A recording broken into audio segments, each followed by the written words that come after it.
하나님의 말씀 시편 59편 1절에서 4절까지 있는 말씀 같이 보겠습니다. 시편 59편 1절에서 4절까지입니다.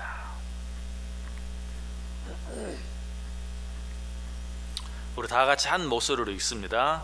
나의 하나님이여, 나의 원수에게서 나를 건지시고 일어나 치려는 자에게서 나를 높이 드소서. 악을 행하는 자에게서 나를 건지시고 피 흘리기를 즐기는 자에게서 나를 구원하소서. 그들이 나의 생명을 해하려고 엎드려 기다리고 강한 자들이 모여 나를 치려 하오니, 여호와여, 이는 나의 잘못으로 말미암음이 아니요 나의 죄로 말미암음도 아니로소이다. 내가 허물이 없으나 그들이 달려와서 스스로 준비하오니, 주여 나를 도우시기 위하여 깨어 살펴 주소서. 아멘.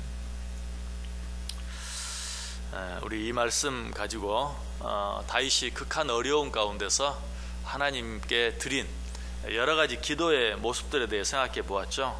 그 첫 번째 기도는 무엇이었습니까? 1절에 있는 대로 나의 하나님이여, 나의 원수에게서 나를 건지소서. 원수에게서 나를 건지소서라는 기도였고요. 두 번째는 그 뒤에 나와 있는 것처럼 일어나 치려는 자에게서 나를 높이 드소서. 나를 어떻게든지 치려고 하는 자들에게서 나를 높이 들어서 나를 지켜주시고 보호해 주소서.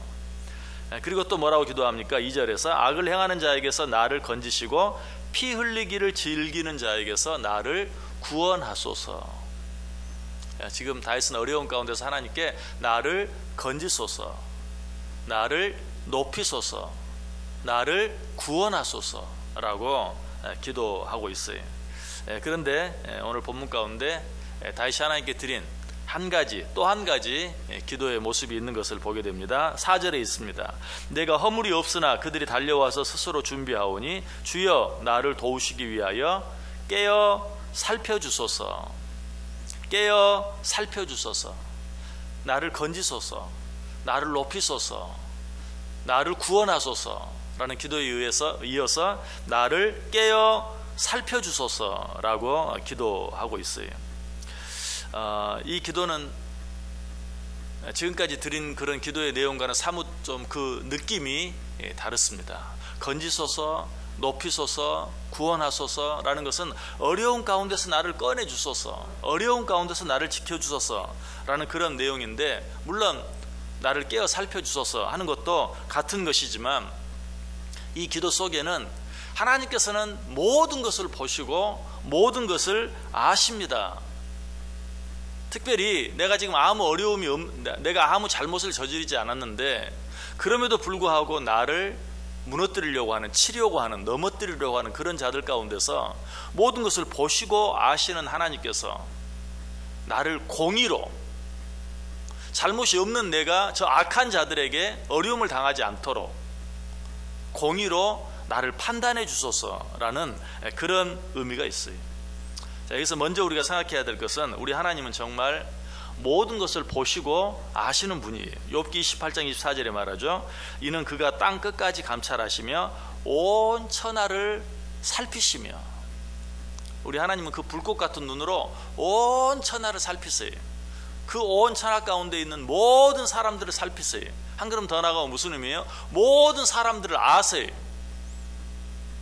또 욥기 34장 21절에도 그는 사람의 길을 주목하시며 사람의 모든 걸음을 감찰하신다. 한 사람 한 사람을 알 뿐만 아니라 그 한 사람 한 사람의 한 걸음 한 걸음까지도 세시고 아신다 하는 것을 우리에게 이야기해 주고 계시죠. 자, 이런 말을 들으면 얼핏 본성적으로 죄인인 우리들은 이런 생각을 할 수 있어요. 하나님은 누가 잘못하나, 누가 죄짓나, 그냥 하나도 빼지 아니하고 다 보고 계시는구나. 맞아요. 우리 하나님은 그런 분이세요. 그러나 성경에서 하나님께서 온 세상을 감찰하신다, 온 세상 모든 사람을 보신다, 그 모든 사람들의 한 걸음 한 걸음까지도 세신다 라는 이런 의미는 누가 잘못하나, 그래서 잘못한 사람이 있으면 벌 주시려고 그냥 살피시고 CCTV처럼 우리의 모든 것 하나하나를 체크하시는 그런 의미보다도 오히려 그 반대로 어떻게 하면 우리를 도우실 수 있을까? 어떻게 하면 우리를 지키실 수 있을까? 어떻게 하면 우리를 안전하게 해주실 수 있을까? 하는 그런 의미에서 감찰하신다, 살피신다, 지켜보신다, 세신다 라는 의미들을 사용하고 있는 것이, 이 의미가 어디에 잘 나타나 있냐면 시편 14편 2절에 잘 나타나 있어요. 여호와께서 하늘에서 인생을 굽어 살피사 지각이 있어 하나님을 찾는 자가 있는가 보려 하신즉. 자, 훨씬 그 느낌이 정확하죠. 살펴보신다라는 그런 의미뿐만이 아니라 굽어 살피신다. 잘못하면 책망하시려고 살피시는 게 아니고, 어려운 가운데 있으면, 억울한 일 가운데 있으면 그런 가운데서 우리를 지켜주시고 보호해 주시기 위해서 살펴보신다. 그래서 시편 14편에서는 뭐라고 말해요? 굽어 살피신다. 특별히 그 뒤에 보면 지각이 있어 하나님을 찾는 자가 있는가 보려 하신다.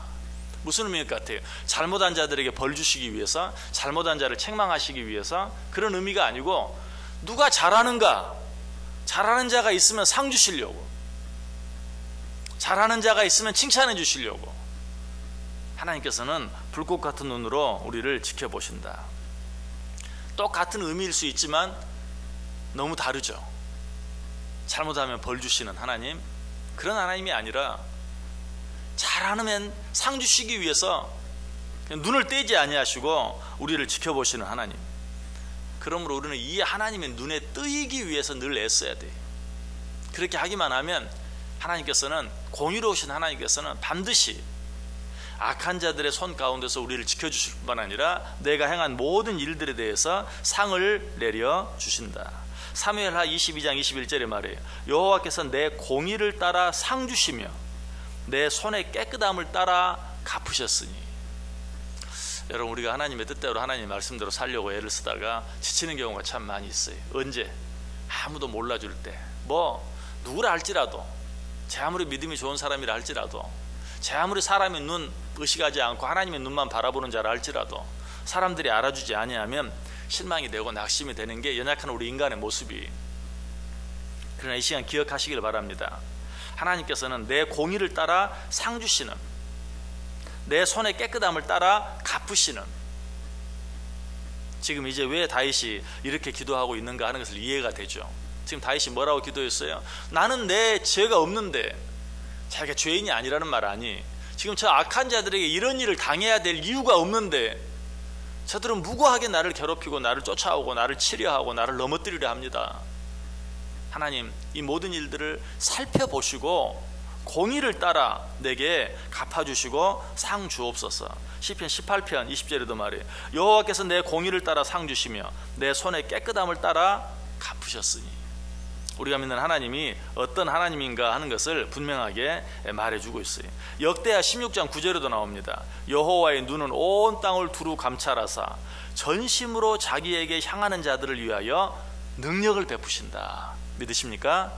하나님은 전심으로 자기를 찾는 자들에게 능력을 베풀어 주신다. 오늘 이 새벽 시간에도 하나님 앞에 나와서 정말 하나님을 전심으로 찾고 오늘 하루를 전심으로 하나님께 맡겨드릴 때 하나님께서 이 하루를 능히 견뎌낼 뿐만 아니라 능히 이겨낼 수 있는 힘, 능력을 우리에게 주실 줄 믿습니다. 그래 시편 102편 19절 이하에도 여호와께서 그의 높은 성소에서 굽어보시며 하늘에서 땅을 살펴보셨으니 이는 갇힌 자의 탄식을 들으시며 죽이기로 정한 자를 해방하사 여호와의 이름을 시온에서 그 영예를 예루살렘에서 선포하게 하려 하심이라. 여러분, 이 땅에서 억울한 일을 당하는 것, 정말 무고하게 어려움을 당하는 것, 이런 것 때문에 낙심하지 마세요. 하나님께서는 살펴보고 계세요. 그런 자들의 손에서 우리를 해방하여서 결국은 하나님의 영예를 온 예루살렘에 선포하게 하신다. 무슨 뜻이죠? 보라! 하나님이 내 하나님 되시는 것을 보라. 보라! 하나님이 살아계시는 것을 보라. 보라! 하나님의 능력을 보라.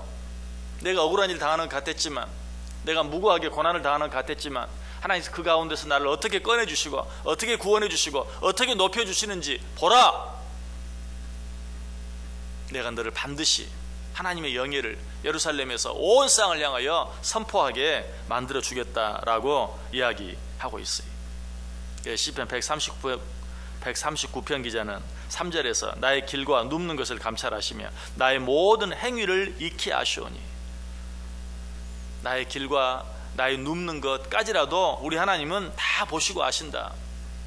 나의 길과 나의 눕는 것을 아신다. 무슨 말일 것 같아요? 나의 길은, 여러분 언제 길을 갑니까? 낮에 길을 가요. 언제 눕습니까? 밤에 누워요.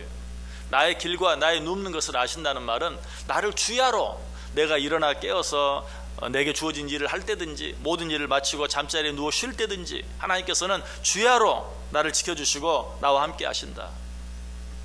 이것을 성경에 있는 표현을 빌려서 이야기하면 졸지도 아니하시고 주무시지도 아니하시고, 나는 일할 때도 있고 누워 잠잘 때도 있지만 우리 하나님은 졸지도 아니하시고 주무시지도 아니하시고 내가 길을 행할 때든지 누워 있을 때든지 나를 지켜주시고 나와 함께 해주신다라고 이야기하고 있어요.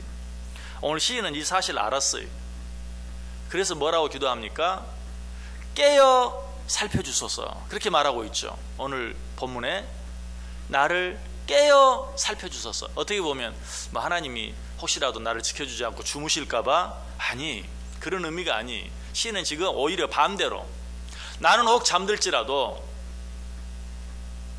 내 하나님께서는 졸지도 아니하시고 주무시지도 아니하시고 항상 깨어서 불꽃 같은 눈으로 나를 지켜주시는 줄 믿습니다.